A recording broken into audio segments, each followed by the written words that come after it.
19 साल की कैद, बेगुनाही का सिला, मुंबई ट्रेन बम धमाकों, मुसलमानों की बाइज्जत रिहाई। 2006 में मुंबई की लोकल ट्रेनों में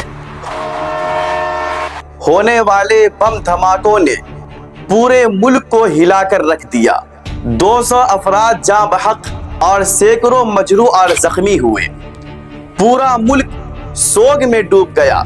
लेकिन इस सानहा के बाद जो कुछ हुआ वो सिर्फ एक हादसा नहीं बल्कि एक मुनस्सब नाइंसाफी थी और अदालत हिंद के माथे पर एक बदनुमा दाग जाहिर हुआ। इस हादसे को बुनियाद बनाकर 12 मुसलमान नौजवान को गिरफ्तार कर लिया गया।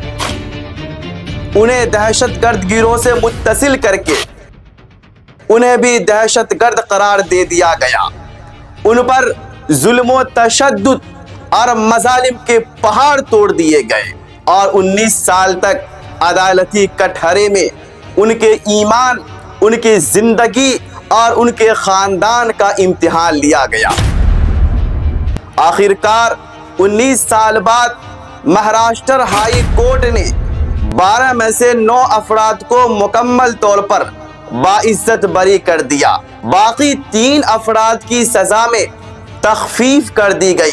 अदालत ने कहा कि जिन सबूतों के बुनियाद पर इन लोगों को मुजरिम ठहराया गया है वो नाकाफी, कमजोर और मशकूक व मुश्तबे है।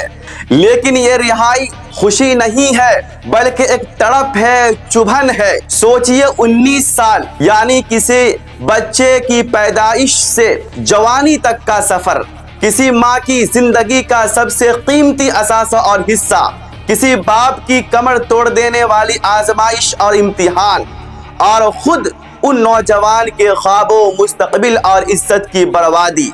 क्या इंसाफ 19 साल बाद मिलने से उस जुल्म का इजाला हो सकता है? क्या मीडिया, पुलिस और एजेंसियां जिन्होंने उन्हें दहशतगर्द कहा, क्या ये तमाम तासुब पसंद लोग इन बेकसूरों से माफी मांगेंगे? क्या वो बदनामी, वो तकलीफ, वो कैद, वो अजियत जो उन्होंने और उनके खानदान ने सही है, इसका कोई मुआवजा और मुतबादिल मुमकिन है? आज अगर 12 हिंदू और गैर कौम के नौजवान बगैर सबूत के 19 साल जेल में डाल दिए जाते तो पूरे मुल्क में आग लग जाती, ऐवाने पार्लियामेंट हिल जाती, तमाम सियासी लीडरान में खलबली मच जाती। लेकिन ठहरे बेचारे 12 मुसलमान और पूरे देश में खामोशी और बेहिसी। क्यों? क्योंकि वो मुसलमान थे, वो गरीब थे, क्योंकि उनकी कोई सियासी पुष्टपनाही ना थी। क्या हमारा ईमान सिर्फ इबादत तक महदूद हो गया है?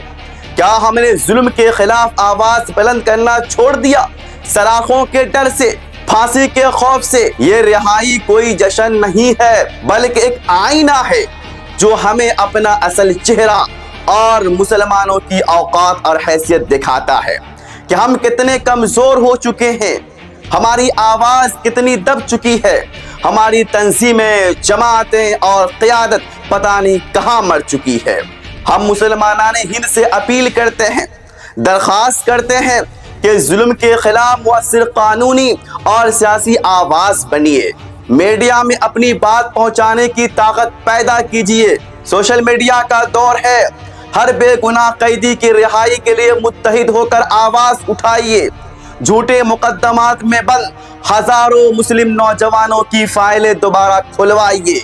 ये मजमून सिर्फ एक खबर नहीं है बल्कि एक चीख है, पुकार है, दर्द दिल है और रूह की तड़प है। सोए हुए, मरे हुए, सड़े हुए मुसलमानों की ज़मीर के लिए। जेल के सलाखों के पीछे सिर्फ इंसान नहीं, माँ की दुआएं, बीवी की उम्मीदें और बच्चों के ख्वाब मुक़य्यद थे कि जिन्होंने धमाके नहीं किया उनकी जिंदगी तो बर्बाद कर दी गई और जो असल मुजरिम थे वो आज भी आजाद है।